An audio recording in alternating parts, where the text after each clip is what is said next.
So we are going to welcome back. Let's see if we are back. Yeah, we're back. All right, welcome back. And all the captions and what this is called is all incorrect, but hey, we're going with the flow. This is where we are. Let's see. And April, we're in April. What does April mean to you while you're waiting? Anything? I have some stories. Did you hear my story on Sunday? Oh, I had an epiphany this morning about that story. Amazing how our memory works or doesn't work. So bear with me. I just want to check we're on conscious evolution page as well. Let's talk about conscious evolution. Talk about resurrection. Yeah, we are. All right. All right. So Sunday at our service here in the big house. Am I echoing? Oh, Emma, when you come, because you will, to sing, the echo in this house is awesome. The acoustics, beautiful. It's huge. I think it's 14-foot ceiling. And I've got the door open so the birds are here. But anyway, we are in this space and I'm looking out over the ocean from where I sit, people. I know, it's a hard life. Hard life. I've got the fan blowing. So this is not Unconditional Love, the House of Unconditional Love, although I am in it. It is the Academy of Conscious Evolution. And so we are going to touch into, what are we touching into? I guess touching into what is ready to roll the stone away from. So some of you are Christian, some of you are Buddhists, some of you are, what do you identify as? I mean, that's a big question, isn't it? Oh my goodness, I've opened a can of worms now. What do I mean, culturally, my background in anthropology, it's about meaning making, right? Meaning making. And what things mean to you and what your beliefs and conditionings are and what's important to you isn't important to everyone. Oh, hang on to your chairs. Hang on to your seats. What? What I believe, what my truth is, isn't your truth or your truth or your truth. So from a little kid, I grew up multicultural. I was literally the only white fella, meaning, all the beautiful languages and cultures around me. I grew up in that. So I love so many different types of food. I just grew up so blessed in that way. However, in other ways, it made up for it. So language, understanding people, people with accents. Everyone around me had accents. You think I'm the one with the accent? I know. So I learned, my neighbor, they're Italian, and she called me pumpkin inkle. And I looked it up later in life. I mean, it's bread. It's like pumpkin, because I've always had a fat. Thank goodness I had a fat face, because as you get older, your face sort of shrinks away. But I've still got a moon head. So she'd get my fat cheek, my little pumpkin inkle. And and I'd hang out with these cultures, Vietnamese, Cambodian, Italian, German, Yugoslav. No, it goes on and on all around me. So in our school systems for religious education, there was I was going to say melting pot, but that's offensive to a lot of people. That's the old way of saying lots of different beautiful ways of knowing, different frequencies. And I spent a lot of time trying to understand people, like literally, and what meaning was to them. So, a friend of mine, when I was very young, maybe I was old enough to trek through the bush to her house. So I must have been maybe 8, because I might have been younger, but I remember getting to her house and her mum had a pig's head and it was on a platter. And I had pet pigs, Inky and Pinky, black and a pink pig. And I love those pigs. And I get to the house and I was little. I have a big brother and sister. I was with my sister, I believe. And there was this pig head, Pinky's head on a tray, ready to cook. They were from Holland, I believe, thinking back, trying to think where they were from. But, so I grew up with that.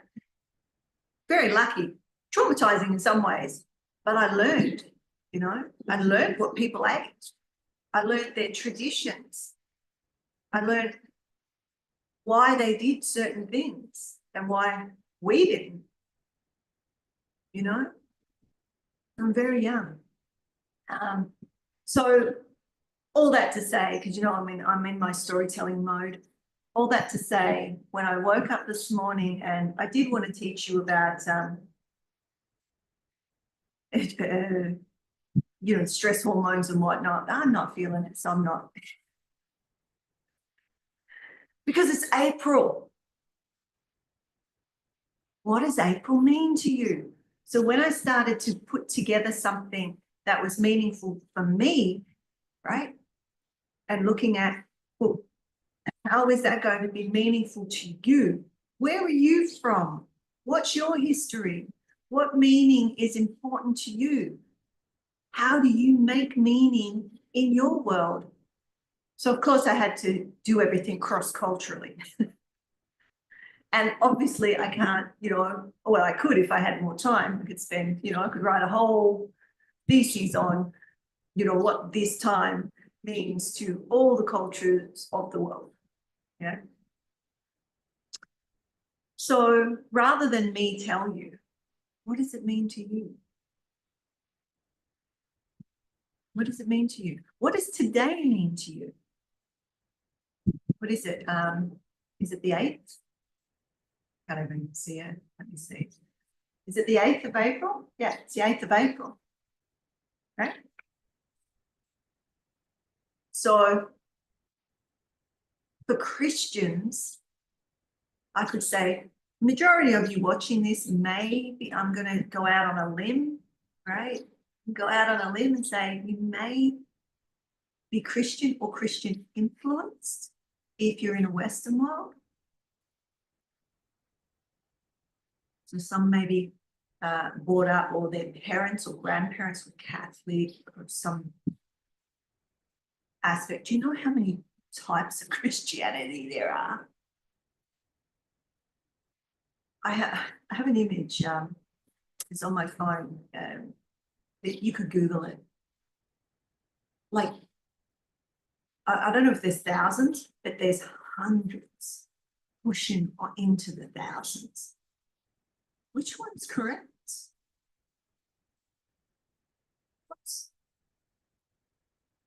What makes one more than the other? This baffled me from very young. I remember, I can still see his face, and I'm sure he was a lovely man. But he couldn't answer any of my questions. So he's a Catholic priest at the primary school, but we had all sorts of different denominations because of the multicultural area that I lived in. And I'm sure he thought he was right.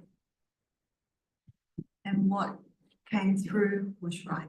But you could talk to another Catholic and they think they're right. And that church or temple, or whatever, is incorrect. No? And I could be pushing some buttons for you. Good. Good, because the people who think that they are right and just and correct kill and hurt and maim more people in the world than the other. I didn't make that up.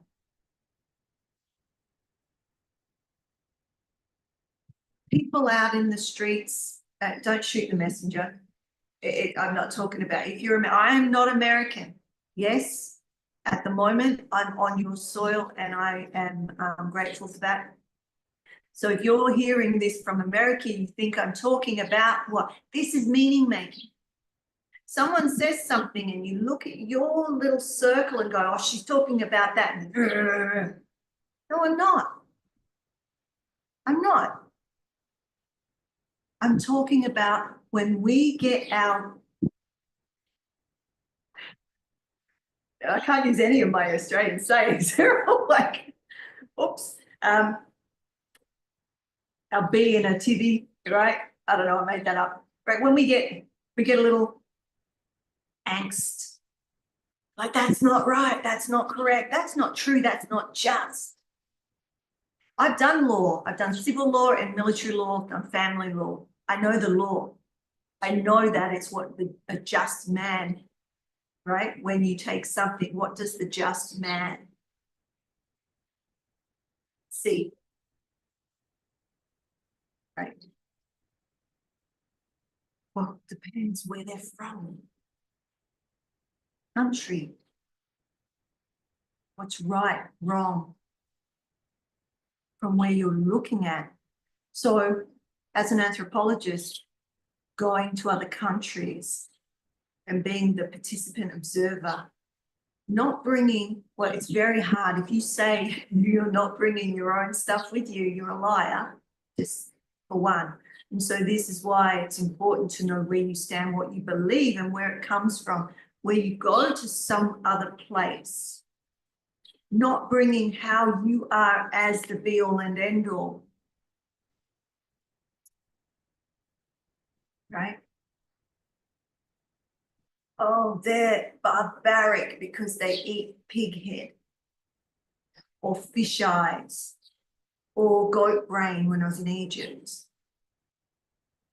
Or in India, there are people, there are gurus, there are a particular sect that eat human brain from the Ganges.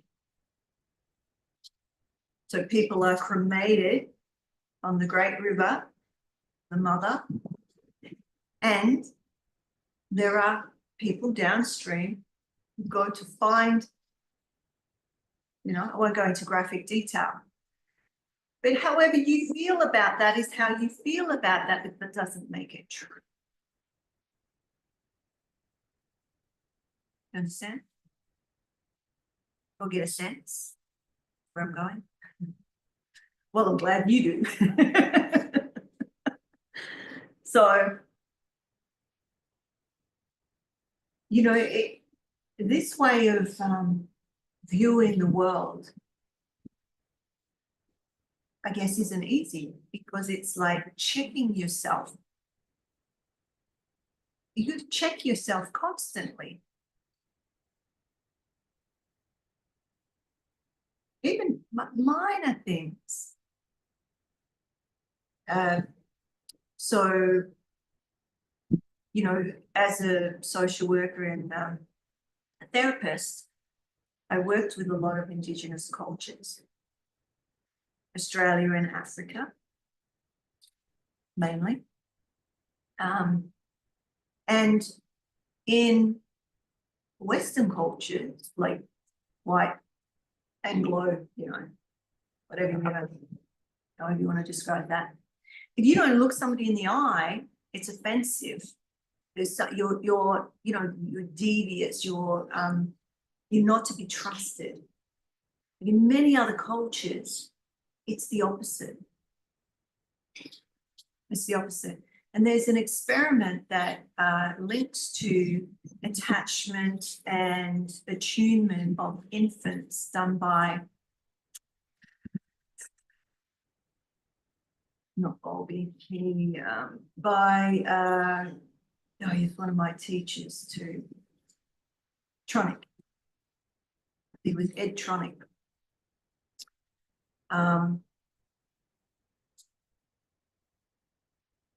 And so I didn't plan to tell you this, so I'm trying to think of their names now.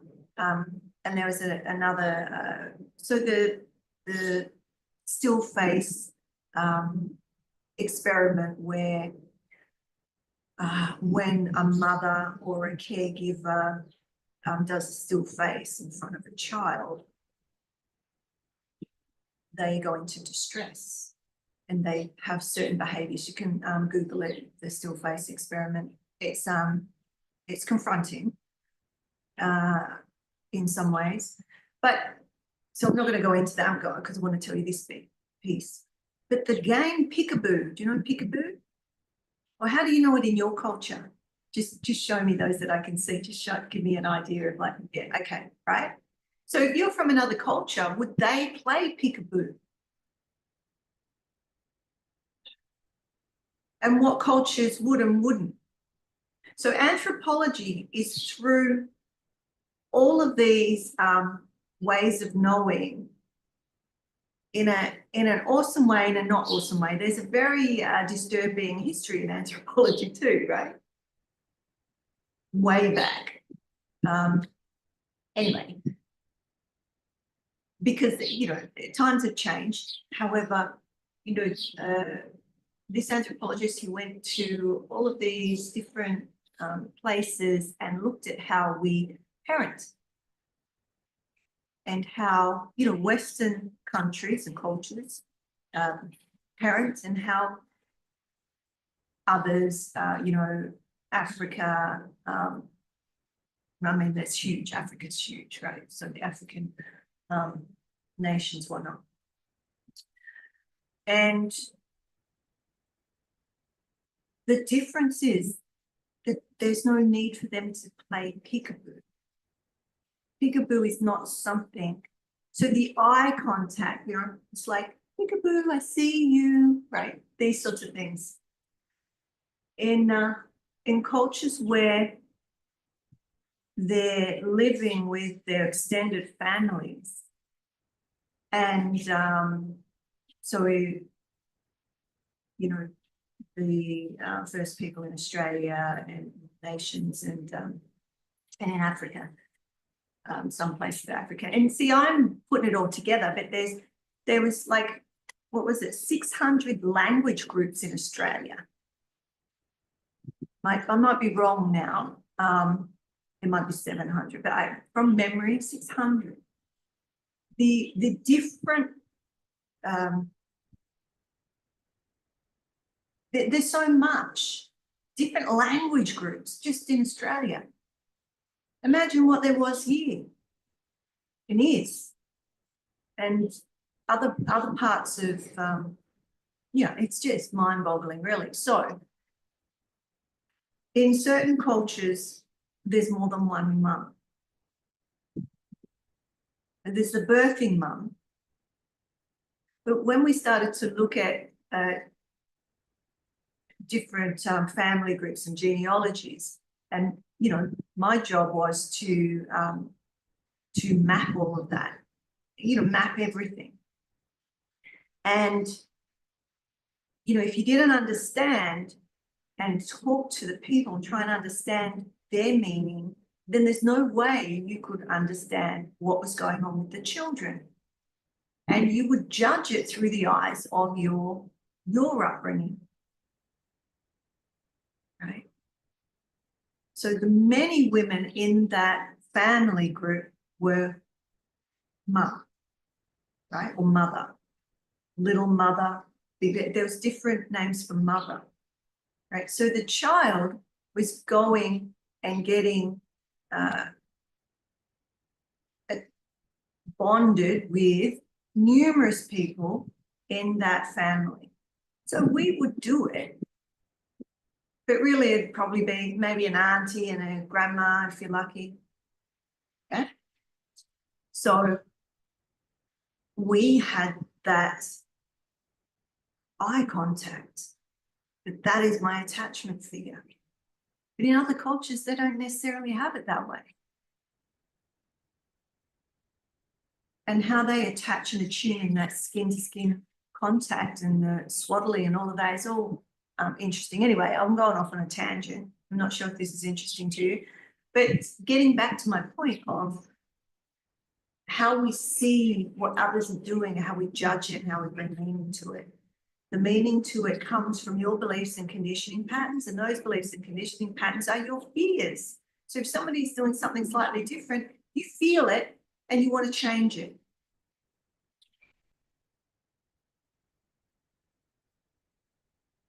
I'm not saying that's right or wrong. I'm just saying that's what happens to a lot of us, right?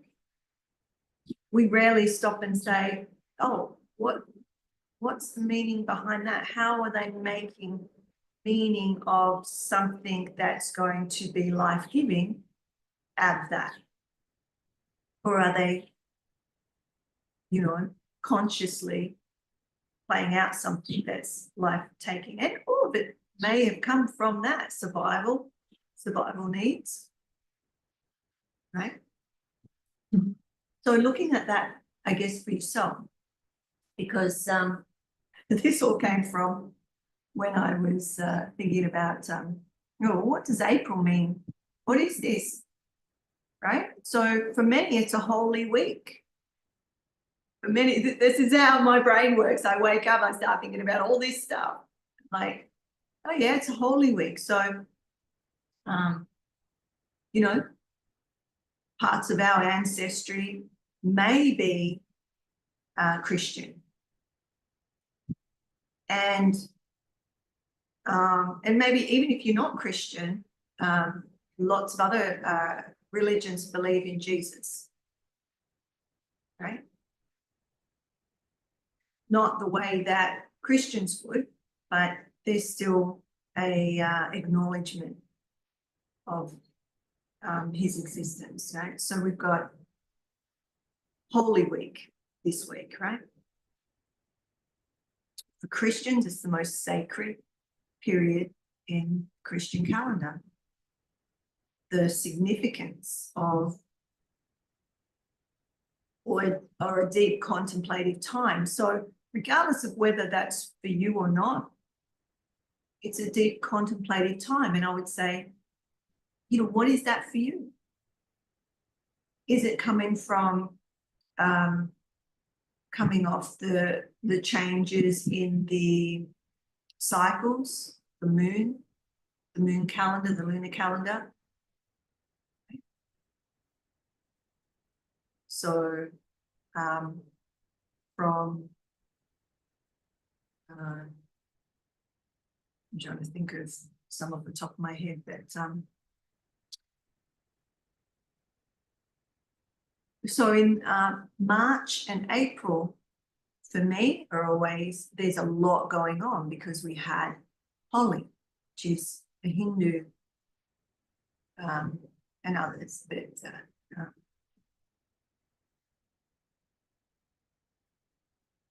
the other one, I mentioned it the other day. Anyway, we had Holi, right?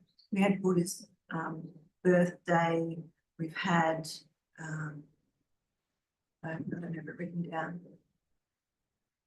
We have all the identifications of changing and an opportunity to reflect and consciously choose what next. So all of these times, all of these flows all of these seasons, all of these, you know, for some of you, it's just like, oh, we're in spring. Here, we're not in spring in Australia. I was born in spring. That's September. Spring is September for me. And you will swear to your, what you believe, that it's April or March, April, right? So who's right? Maybe we're both right. Maybe we're both right. So I guess I'm leading you up. So I'll put this away a little and tell you another story. I don't know. What just pop in the chat if you're watching on Zoom. Actually, if you're watching on, I can see. I'm just sort of getting into like what you can do in this time and how you can navigate it. And regardless of whether you believe in certain traditions, it's a time where over centuries, that reverence is almost like a memory in the field. So you have an opportunity to tap into that power, that energy, that frequency in the way that you choose. What's meaning making for you? Does that make sense? It's like there are certain times in the year, and maybe you feel it, maybe you don't, but you go, oh, what's going on? Well, look, right? There's something in Australia called Anzac Day. It's when Australia and New Zealand came together to commemorate. I guess it's like Veterans Day, but not, because Australia and New Zealand, celebrate a particular, what was Gallipoli, where, so many were killed. So there's a long history of that, but now it's about celebrating returned soldiers, but also commemorating those that, gave their life. I'm ex-military. Anzac Day was one of the biggest days on our calendar, other than Capion, which is another conflict. But, because that's the area that I grew up. And these are my 5 generations of my family. And they were over there in Egypt. My grandfather and my great-grandfather, light horsemen. So that picture, that famous picture on all the, I don't know if you've ever seen it, but my grandfather's sitting on the Great Pyramid of Giza with all the troops. So there's a lot of history. So many people, El Alamein, all the rest of it. So in Egypt, there's a graveyard. A lot of your American troops are there too. And I'm not sure where else you're watching from, so let me know. Bring in some of your culture, some of your, but what I'm saying is, when I was serving, when I was doing those guards, we would go around and do the guards, and you'll see them when, whatever country you'll have your guard, and they march up and they do their, the rifle salutes and all of that sort of stuff, and stand guard at the flag or the shrine. So I used to do those, numerous of those every year. We'd wake up like 3 a.m. in the morning, and we do the dawn service, and we do all the smaller ones around the place. And afterwards, we would always go to the pub or to where the drinking was, because it's a celebration. In Australia, there's always beer and 2-up, you flip the penny, you gamble, all of that was allowed on Anzac Day. and I would hear their stories. So long story short, this is where I would hear about the women too, because the women, the nurses and the female soldiers that weren't talked about. My sister still marches to this day. She was Navy, right? She marches, she wears all her medals, she still marches and does all that. It's a huge thing in Australia, particularly if you're military or ex-military, right? Or even had it in your family. So when I stopped going, I could feel it. So is that muscle memory? Is that, you know, in some years, I would just get so emotional and be like, what's going on? And I'd go, oh, okay, that build-up is coming. You see what I'm saying? There's a build-up of energy around us through many, many generations of coming together at particular times, whether that's Christmas, Anzac Day, you know, your commemoration. You have a commemoration for Twin Towers, don't you? In America, you have some sort of day for that? No? Oh, or maybe should, I don't know. But there's certain times when either great, wonderful things have happened and you commemorate them, or devastating things happen and you commemorate them to remember. It's a remembrance. Okay.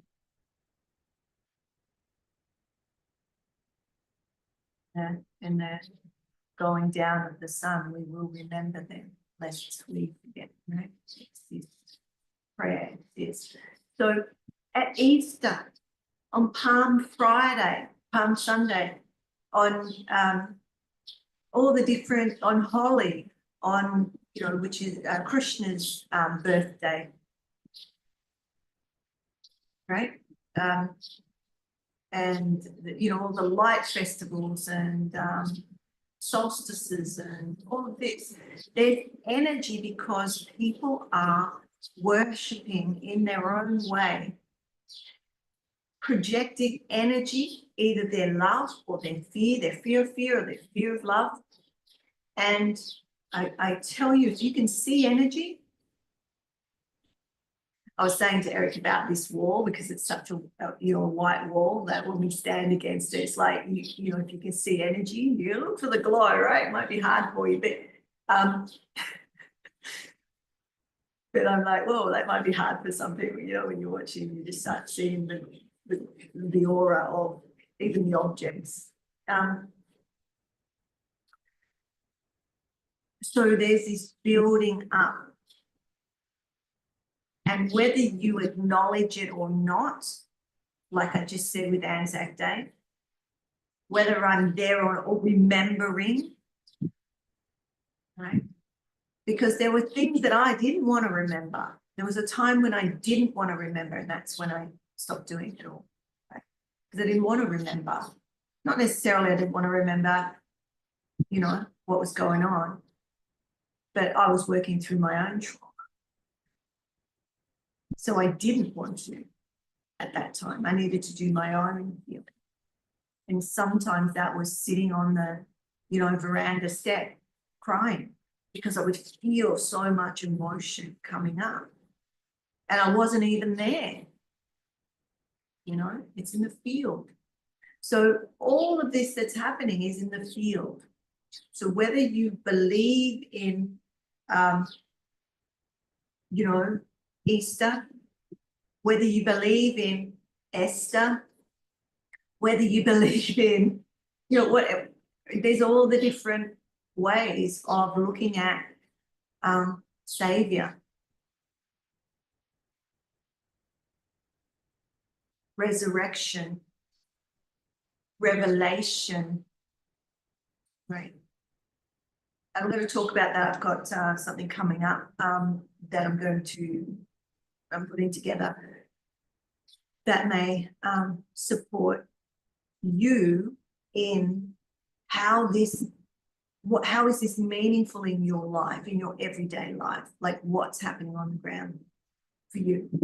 how can you utilize these times, not just this time, this week or next week, but all the other ones where you start to feel that and how you can utilize that collective energy, right, in your life,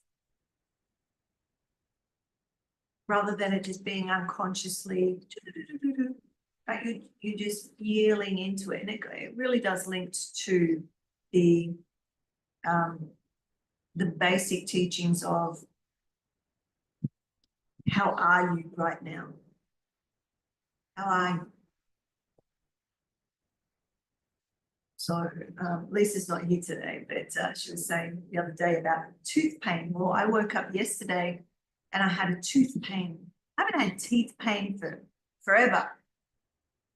So maybe she conjured it or something. I don't know, I'm joking.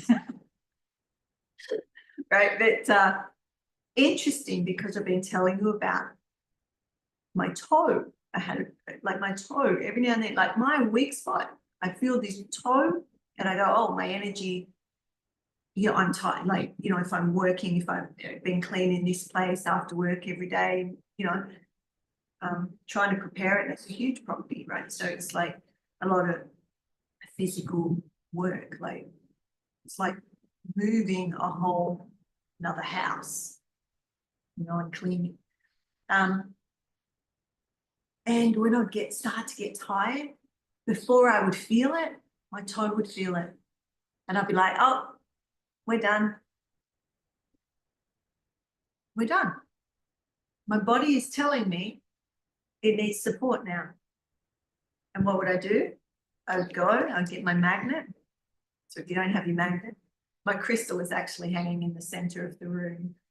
So I can't show you that, but and I would just correct that polarity. So reason I'm telling you that is because when I woke up, my teeth was hurting, and it's the tooth that relates to the toe. So my body is telling me the same thing in a different way. So I'm like, what am I not listening to? What am I not hearing? It's so interesting to me. If it's not interesting to you, then you won't show up and you won't watch. Meaning making. Do I need to know the ins and outs of it? Or do I just correct it? Or is it continually coming so there's something I'm missing? I'm just pushing a little harder at the moment, meaning the fears that are in front of me, the fears that we've been working 30 years towards, are coming to fruition. So there is that, like if all I get is, you know, a sensation in my toe or in my tooth, for that, I'll take it. Because most people get really hard wake-ups. Their fears smack them in the face, literally. Do you see what I'm saying? So everything we're doing is learning about how do we feel when there's nothing extra in your field, in your system. You just, this is your norm. And then when something extra comes in, fear of love, your nervous system feels it, starts the cascade, touches into certain meridians, usually the ones that your system, everyone will have some that go out first, right? And that tooth and that toe is, I've known that all my life, right? Yours might be something else. So when you know that, you have an intimate relationship with your systems, then you'll know, oh, okay. So I will do something until, you know, well, sometimes I'll just stop it. If I start to feel something, I go, as we're doing this, we're moving into our greatness. We're moving into what our dreams are, what we're here to do in the world. And it's scary. So the system's going to what? Have extra charge in it. So what I generally do and how I generally am doesn't suffice when there's extra stressors. we have to, I've said this for, I reckon, 20, 15 years at least, that you can have your everyday practices that do you well. And if your life stays the same for the rest of your life, and I really hope that it doesn't, because it means you're not growing, you're not expanding, you're just surviving. But as you start to grow and expand and move into what else, who else you are or you can be,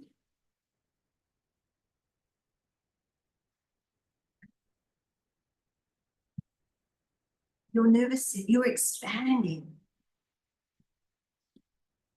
You're expanding. You can't expand. So those of you that are into conscious evolution, awakening, ascension, those sorts of things, you cannot. You have to, it comes through the body. And when it shifts, it's got to move through the body. So you will feel it to some degree. Doesn't necessarily mean it's going to be like hugely painful. But if it's not moving through the body, then what are you doing? You're not incarnated.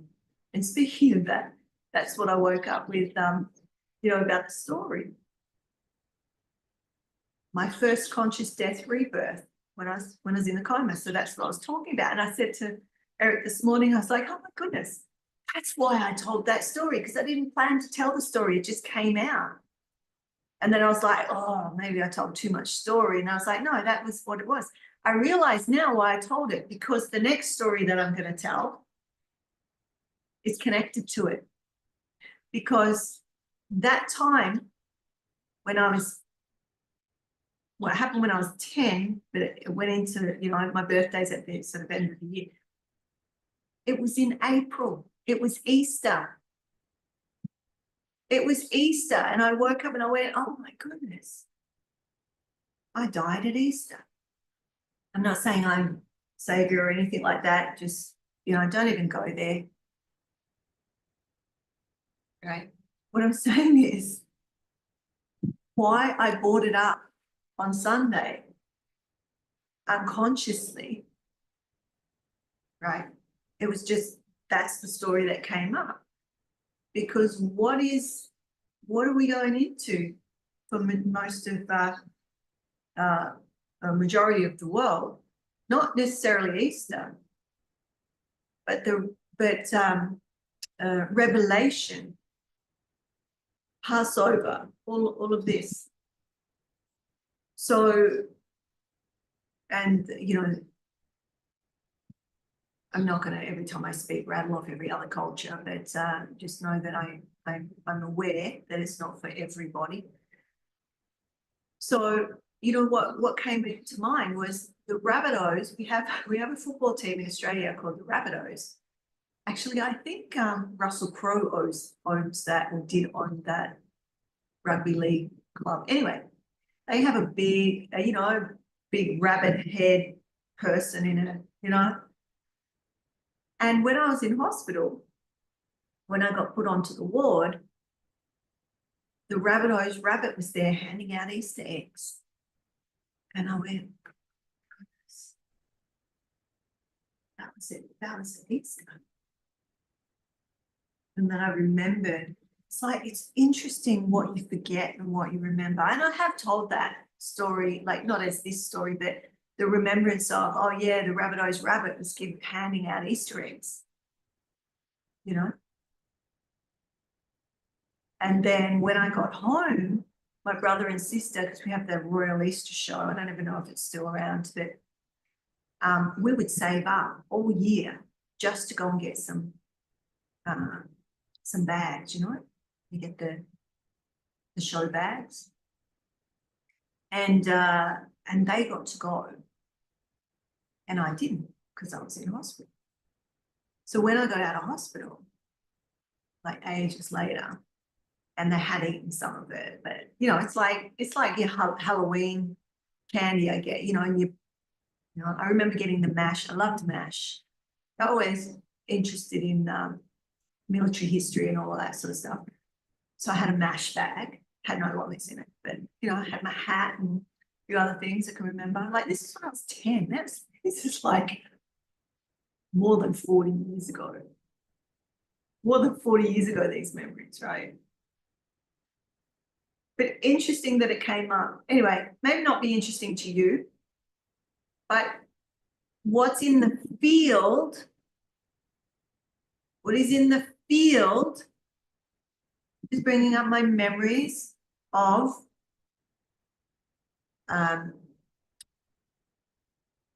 how I was coming back into the world. I wasn't fully conscious of that because I was 11. But you can be conscious of it now. I can be conscious of it now. And if we look at, okay, what is this time? What is it that we want to die, metaphorically, renew, birth, right? And we'll do deeper work.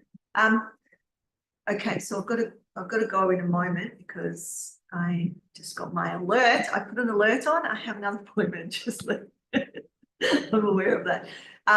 So let's just say, so I have my canvas over here. I am wanting to do like and maybe I'll let you know, but like a worship Wednesday where we paint to music, right? Or at least I paint. And it won't, I doubt it will start tomorrow, but I will be doing painting on Sunday that I will attempt to live stream some of that.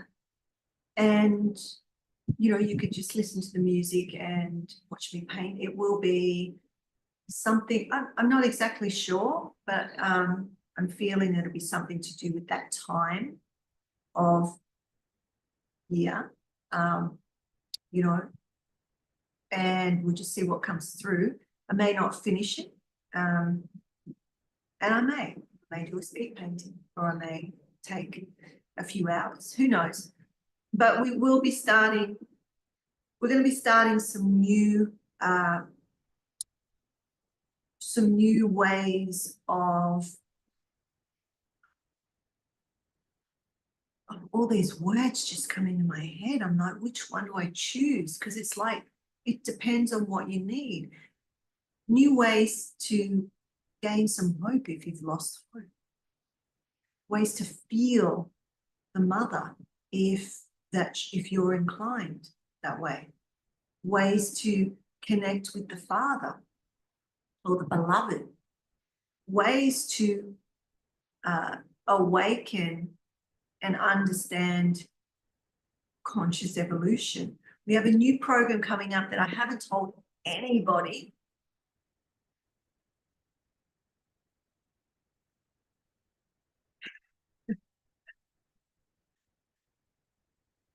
And I'm not sure it's the right time to tell anybody yet, but there is something coming up. It won't be for probably a couple of months. It is an amalgamation of a few things, and it's in the name. I'll tell you the name, and then you can work out what the program might be called, if I can recall. So it's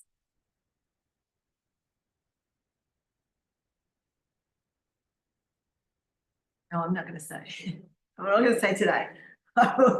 I'm teasing you, but I'm going to tell you in a more formal way because it deserves that. So we've got some things coming up. We've got, for those of you doing trance with me, we are meeting at 2 p.m. Hawaiian Standard Time on Thursday, just as a reminder, instead of the Friday, because we've got an open house here on Friday. So we just have to change that date around. And what else? And then we've got Cloud the following Friday. And that will be, I believe that's our last class. And so we're winding down a lot of things, but we're also winding up. Like it's this This is perfect, isn't it? It's like the moving from one into the other. It's the death, rebirth. It's the going underground into the cave. And then what stone will you be rolling away? Or what stone needs to be rolled away for something in your world, in your life, to have a possibility of being created? Okay. What revelation is ready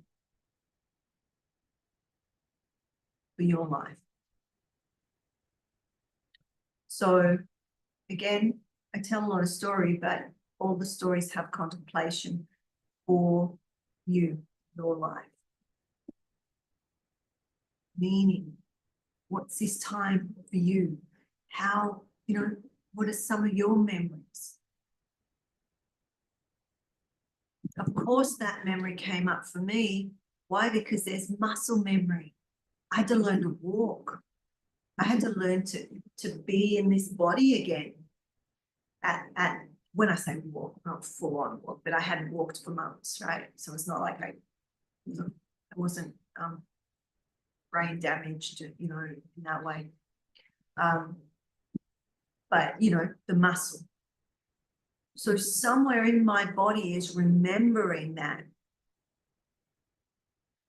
And I caught it this morning. I was like, oh,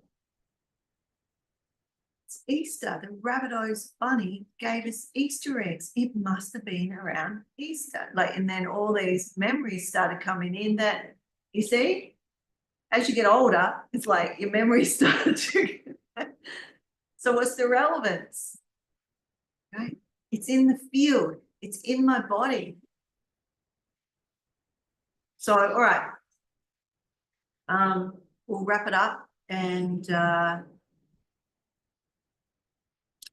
we will be adding Grace in there as well. So I'll send out an email with some of the things coming up shortly and what you might want to attend or be part of.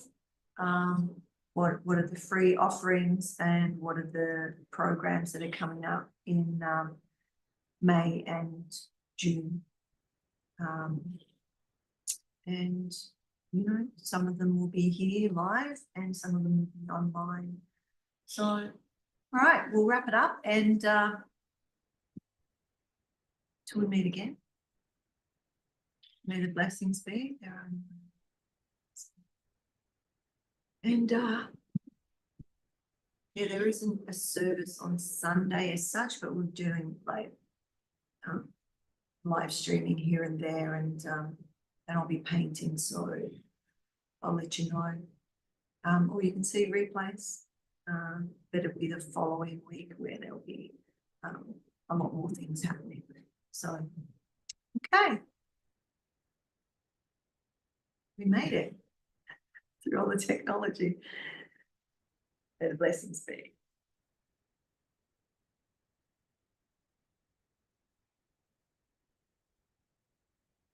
Work out how to get out. So do you want to have 5 minutes and come back?